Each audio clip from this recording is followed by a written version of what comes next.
Vamos ver então a introdução que diz: como crentes, temos consciência do valor que a pregação da palavra tem para a construção do reino de Deus. Todavia, quando lemos os evangelhos, acabamos descobrindo que Jesus, durante o seu ministério terreno, ensinou mais do que pregou. Na verdade, suas pregações, mesmo quando proclamações, eram recheadas de conteúdo pedagógico. Esses fatos nos mostram a importância que o ensino tem para um aprendizado eficiente. Nesta lição, aprenderemos com o mestre dos mestres como ele ensinou os seus seguidores e como, dentre eles, formou seus discípulos. Então nós sabemos, cremos, temos certeza do valor da pregação da palavra de Deus. E a Bíblia diz que é pela loucura da pregação que as pessoas se convertem. Agora devemos entender que Jesus ensinava mais do que pregava. Porque o ensino ele abre a mente. O ensino faz pensar, faz raciocinar, faz analisar.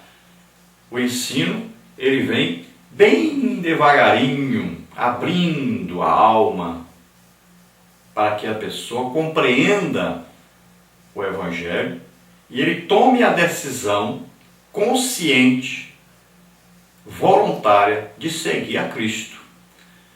Então Jesus, ele ensinava mais do que pregava, ele explicava mais a palavra de Deus do que apenas lançava essa palavra. Então nós devemos aprender que a pregação é importantíssima. A pregação, ela vem como um martelo quebrando uma pedra. Então muitas vezes a pregação ela atinge a pessoa como se fosse uma pancada, para a pessoa despertar para o reino de Deus. E é importantíssimo. Agora, o que vai fazer as pessoas permanecerem no Evangelho, o que vai realmente fazer que a pessoa se converta e tenha uma vida cristã, é o ensino. Então é preciso a união das duas coisas. Sabemos sempre que o mais importante é o ensino, pois Jesus se dedicava mais ao ensino da palavra de Deus. Então nós vamos ver nesta lição como Jesus ensinou seus discípulos e fez com que eles também se tornassem depois a igreja. E foi a partir desses homens que a igreja começou e a igreja atingiu o que hoje nós estamos vendo, né? Então, essa imensidão de pessoas que servem a Deus formam o corpo de Cristo na terra, a igreja. Todos os salvos do mundo inteiro. E como é que começou tudo isso? Com Jesus e logo imediatamente após Jesus, os discípulos que ele ensinou, que ele treinou. Quanto tempo? Pouquíssimo tempo. Muito provavelmente, aí um ano e meio, no máximo 2 anos que ele treinou esses homens. E veja só o resultado. Um resultado maravilhoso. Então esse ensino onde existe o exemplo, não é só a teoria.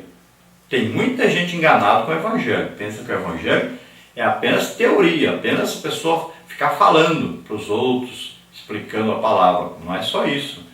É preciso uma prática e é preciso fé, é preciso que a pessoa saiba que o Evangelho ele é acompanhado, ele é chancelado por Deus com sinais, prodígios e maravilhas. Não é só falar a palavra, é preciso que Deus confirme essa palavra com sinais, prodígios e maravilhas. Então na Bíblia não existe esse Evangelho só teórico, o Evangelho também é prática. Não só prática na vida cristã, como prática também com sinais, prodígios e maravilhas. Então o que acontece na maioria das vezes é que ensinamos a palavra de Deus, mas essa palavra não tem mudado a nossa própria vida. Também acontece que muitas vezes a pessoa tem a vida mudada, mas ele não tem fé, não acontecem os milagres, os sinais, prodígios e maravilhas quando ele ensina ou prega essa palavra. Então existe esse grande problema. As pessoas não conseguem assimilar todo o Evangelho.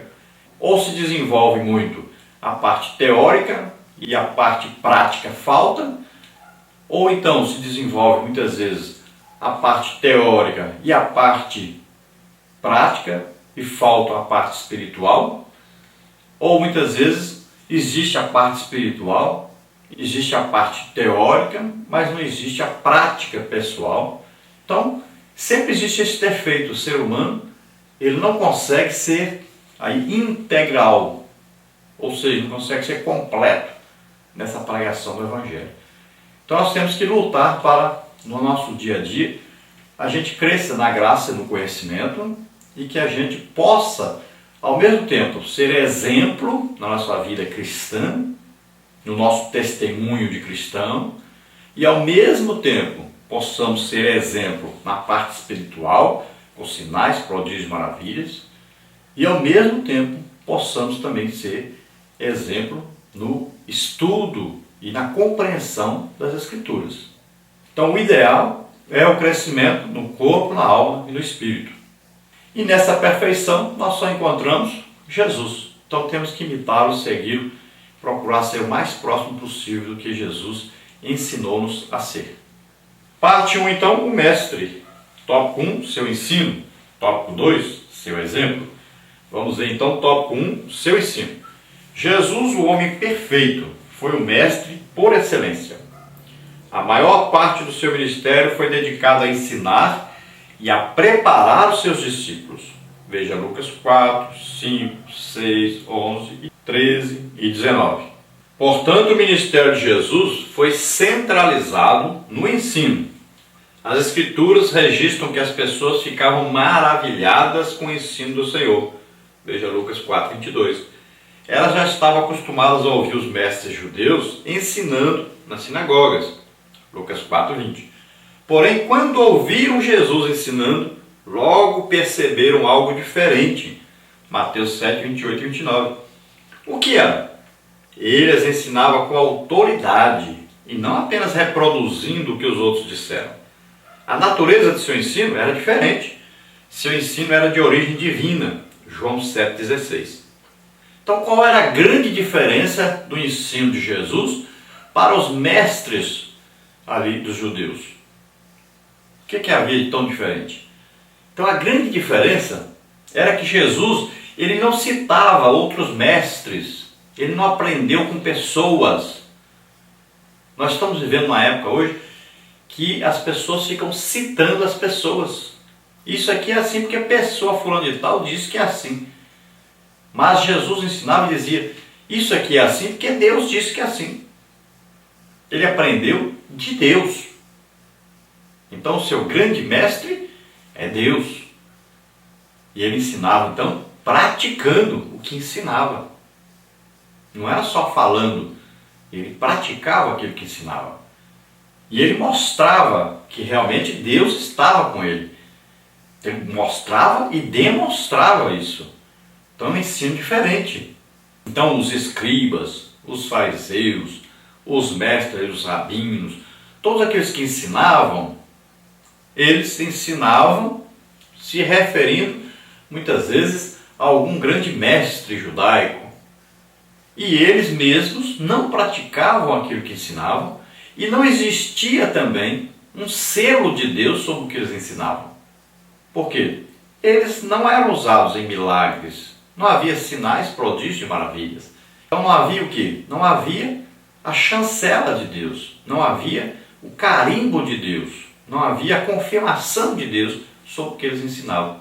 Exatamente porque ensinavam muita coisa, mas não praticavam praticamente nada daquilo que ensinavam.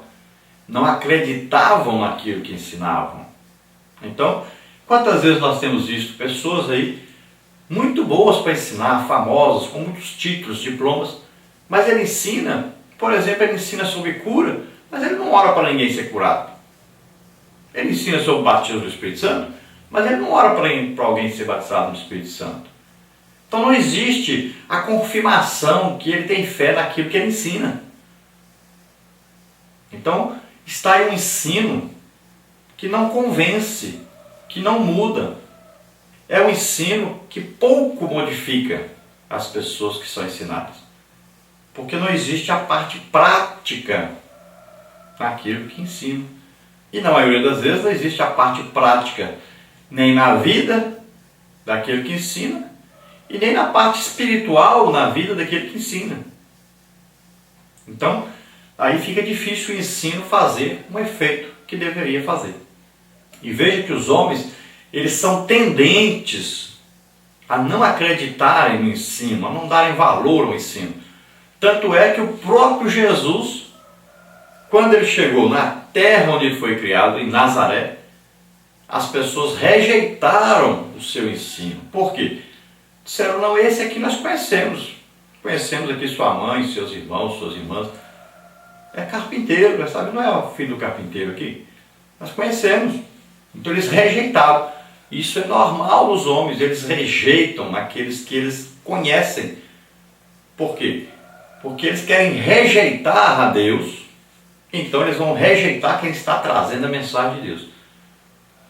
Pode ver que a pessoa geralmente no seu próprio habitat, no seu próprio meio, às vezes na sua própria família, ou na sua própria igreja, ou na sua própria cidade, ela não é valorizada. Por quê? Porque as pessoas conhecem aquela pessoa. E a pessoa não é perfeita. Então eles acham motivo para não acreditarem, para não valorizarem essa pessoa. Agora as pessoas, em sua grande maioria, por onde Jesus passava, o que acontecia? Eles ficavam maravilhados, boquiabertos, quando ouviam Jesus ensinando, pregando a palavra de Deus. E eles diziam, esse ensino é diferente, ele ensina com autoridade. E ele ensina aquilo que realmente a gente vê que ele conhece, que ele sabe, que ele entende. E Deus confirma o que ele fala com os sinais, os prodígios e as maravilhas. Tópico 2, então, seu exemplo. Jesus ensinou seus discípulos através do exemplo. Porque eu vos dei o exemplo para que, como eu vos fiz, façais vós também. João 13,15. Isso distanciou dos escribas e fariseus que ensinavam, mas não praticavam o que ensinavam. Mateus 23,3. Os discípulos se sentiram motivados a orar quando viram seu mestre orando. Lucas 11, 1-4. As palavras de Jesus eram acompanhadas de atitudes práticas. De nada adianta a beleza das palavras se elas não vêm acompanhadas pelas ações. Tiago 1,22. O povo se convence mais rápido pelo que vê do que pelo que ouve. Por isso o mestre exortou seus discípulos a serem exemplos. Mateus 5,16. Então, o método mais eficiente no ensino é o exemplo. Então, exemplo. Esse exemplo de vida, esse exemplo de moral, esse exemplo de integridade, esse exemplo de fé, de coragem, esse exemplo de amor pelas pessoas, de desejo de que Deus seja conhecido. Então, um exemplo no meio das pessoas. Por isso, hoje, nós temos tanto problema na igreja, porque a liderança não é exemplo para os seus liderados. Então, a falta de discipulado é muito grande, porque as pessoas não conseguem ver o que eles vêem na Bíblia em seus líderes. Então, o ensino fica enfraquecido. A eficácia do ensino perde muito devido a essa falta de exemplo. Então, quando o líder procura muito a parte financeira, o enriquecimento, as pessoas procuram isso em Jesus e não acham. Então, a pessoa não encontra Jesus em seu líder. Quando o líder está metido, por exemplo, aí em política, quando o líder está aí preocupado com lazer, com brincar, comer, se divertir, então as pessoas olham para Jesus e não vê esse exemplo em Jesus. Não vê esse tipo de atitude em Jesus. Tem muito líder que acha que o que ele precisa fazer é agradar a igreja, levar a igreja para passear, um banho, é levar a igreja para comer o churrasco. Ele acha que é isso que é o discipulado. Enquanto o que ele deveria fazer é estar mostrando para a igreja que ele é um homem de Deus, um homem que está em jejum sempre, um homem que ora muito. É assim, 2, 3 horas por dia no mínimo.